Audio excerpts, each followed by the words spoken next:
surpris du fait que cet homme-là a légué sa fortune à Chambon-sur-Ligny, donc que je connaissais ce village-là.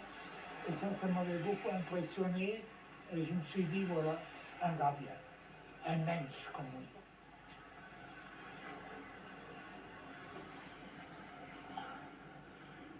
Le 10 mai, le jour de l'invasion de la Belgique et des Pays-Bas, toutes les personnes de nationalité allemande, parce qu'à l'époque nous n'étions plus autrichiens, on était allemands à l'époque, c'est un passeport allemand, hein. Tous les Allemands devaient se signaler au commissariat de police, ce que mon père a fait, et ils étaient tous retenus comme ressortissants d'un pays ennemi.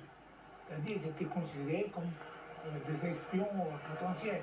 On est allé le lendemain, ou le lendemain, je ne me rappelle plus si c'était le 11 ou le 12 mai, on a pris un train surbondé, qui quittait Bruxelles, où beaucoup de Belges quittaient Bruxelles par crainte de l'arrivée des Allemands. Madame Schwamm, sa mère et son fils ont dû être dans ce train-là, où il y avait des Belges, si vous voulez, des Espagnols, et des Juifs comme nous. On est arrivé, je suppose, en même temps que la famille Schwamm, au camp de Rivesaltes, qui était considéré comme un centre de regroupement familial. Mais c'était pareil, c'était un camp d'internement, avec des fils de fer barbelés autour. À ce moment-là, la famille est séparée. Oscar, le père, est envoyé au camp des Milles, près d'Aix-en-Provence. Tandis qu'Éric et sa mère vont être internés au camp de Rivesaltes. C'est un endroit où sont regroupés des réfugiés de différentes origines. Ils vont y rester 1 an et demi.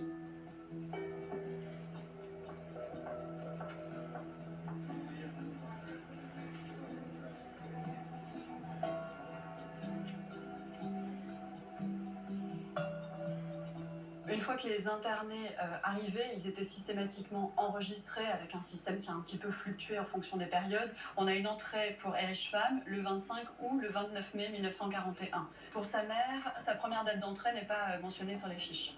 Ils vont d'abord être internés à l'îlot Q, puis être transférés à l'îlot B, et finalement se retrouver sur l'îlot K, qui va être l'îlot sur lequel on rassemble les populations juives, qui vont être progressivement internées sur une même zone, qui va être doublement protégée, et qui va être l'îlot des Juifs sur la période de la fin de l'année 1942.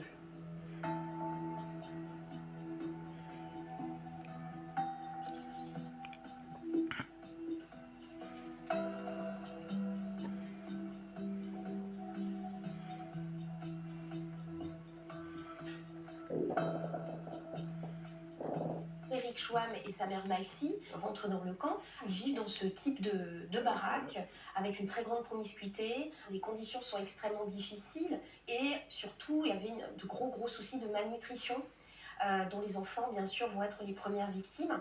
Donc, très peu d'alimentation, 100 grammes de pain, quelques grammes de matières grasses protéinées, et puis une cuillère de confiture, hein, c'était à peu près le repas par jour. Ensuite, il faut aussi partir d'un principe, c'est qu'on manquait de tout. Les internés, en fait, arrivaient avec quoi? Une simple valise. Donc, très rapidement, au gré des mois d'internement, on n'a plus de vêtements, donc on va récupérer les couvertures pour faire des vêtements. Et puis, d'autre part, il faut imaginer en plein hiver un froid très intense, puisque les murs... En fait, c'est une caserne, c'était pas voué vraiment à l'habitation, évidemment, à la résidence. Donc, on a quelques braseros comme ça qui sont de fortune, quelques poêles aussi dans certaines baraques, mais pas dans toutes. Donc, il faut imaginer vraiment des conditions d'existence très, très dures. Le camp est tenu par les autorités françaises, mais pour aider les internés à survivre, il y a le Secours Suisse, une organisation humanitaire qui s'est installée ici. L'une de ses membres change le destin des Schwamm. Donc en fait, il y a une personne qui va être décisive dans l'itinéraire des Schwamm, dans la vie des Schwamm, y compris dans le camp de Rivesaltes. C'est Friedel Bonnereiter, c'est une équipière du Secours Suisse aux enfants. Concrètement, eh bien, elle décide de venir aider en fait tous ces réfugiés dans le camp de Rivesaltes. Elle a laissé un livre très précieux, son journal intime en fait, qu'elle a écrit donc à Rivesaltes entre 1941 et 1942, qui s'appelle Le Journal de Rivesaltes. dans lequel effectivement elle égrène comme ça son quotidien, jour par jour. Elle y évoque les personnes qu'elle rencontre, dont Madame Schwamm. On sent qu'il y a quand même une très grande affection, une grande amitié qui va véritablement se nouer entre ces deux femmes. Le 25 mars 1942, Friedel Bonnereiter écrit « Que de brutalité, que d'humiliation les internés ont-ils à nouveau à subir. À l'îlot B, on leur prend tous leurs habits et la literie pour les désinfecter. Au foyer B, notre bonne Madame Schwamm vit dans la crainte de se faire subtiliser notre matériel. Il faut disposer d'une bonne dose de détermination pour pouvoir garder ses affaires. Ceux de la direction du camp n'y vont pas par 4 chemins et mettent la main sur tout ce qu'ils trouvent. Les gens du B doivent remettre toutes les paillasses et jusqu'à ce qu'elles soient remplacées, ils dorment sur les chaînes. Je suis souvent saisie d'une immense rage quand je vois comment on traite les gens ici et de quel droit. » En 1942, le camp de Rivesaltes regroupe de plus en plus de juifs étrangers. Ils sont près de 5000. À cause de la politique de collaboration de la France, près de la moitié d'entre eux vont être envoyés et exterminés à Auschwitz. Ce n'est pas le cas des Schwamm, qui étaient pourtant sur la liste de ceux qui devaient être déportés. En août 1942, Erich Schwamm et sa mère Malcy sont censés faire partie d'un convoi de déportation vers Auschwitz. 2 jours auparavant, effectivement, ils sont exemptés de ce convoi et ce sont donc des personnes qui vont être sauvées notamment par Friedel Bonnereiter au nom de la Croix-Rouge suisse. Très concrètement, Friedel Bonnereiter a sauvé la vie de Erich et de sa mère Malcy, puisque là, elle les a effectivement rayés de la liste, en fait, concrètement, qui était la liste de convoi de déportation. Les Schwamm ont une nouvelle fois échappé au pire. Quelques semaines plus tard, Eric et sa mère sont rejoints à Rivesaltes par Oscar. À l'automne 1942, la famille est autorisée à quitter le camp qui est en train de fermer. Ils ne savent pas où aller. Ils vont finalement suivre Friedel Bonnereiter qui les emmène au Chambon-sur-Lignon. La famille Schwamm va quitter le camp pour se réfugier au Chambon-sur-Lignon. Très certainement par l'entremise également de Friedel Bonnereiter, encore une fois, puisqu'il se retrouve donc dans une maison qui est tenue aussi par le Secours suisse, qui est tenue par son fiancé, en fait, qui est Auguste Bonny, qui deviendra d'ailleurs son mari par la suite. Et c'est clair qu'ils ont été très certainement, accueillis parce que Friedel aussi les connaissait, et donc c'était un peu dans la logique, en fait, de sa volonté de libérer cette famille de l'internement et rendre cette famille à la liberté, en fait.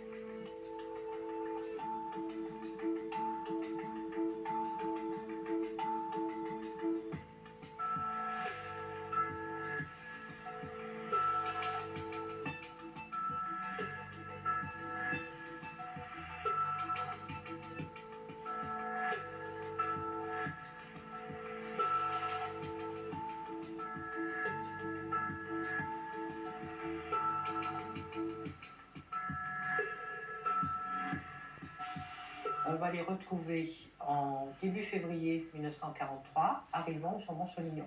Et là, on en a la preuve puisqu'ils apparaissent sur le registre des étrangers qui sont enregistrés en bonne et due forme à leur arrivée au Chambon. En revanche, Oscar, le père, lui, a disparu très vite après son arrivée au Chambon parce que les risques d'arrestation étaient plus grands pour les hommes. Et donc, c'est à ce moment-là qu'il va aller se cacher dans différentes fermes du plateau.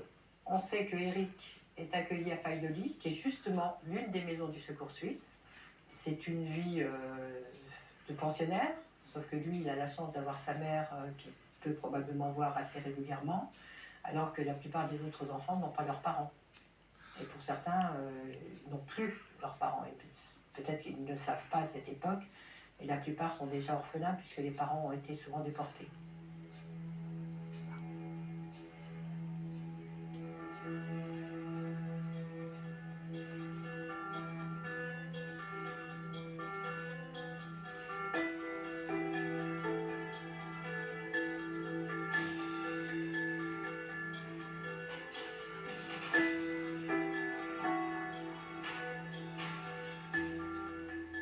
Cette maison, c'est Faille-de-Lis. Rien n'a changé, les volets sont les mêmes, le pilier qui soutient le balcon est le même. Elle est restée dans son jus, si on ose dire. C'est là où Eric est accueilli à partir de février 1943.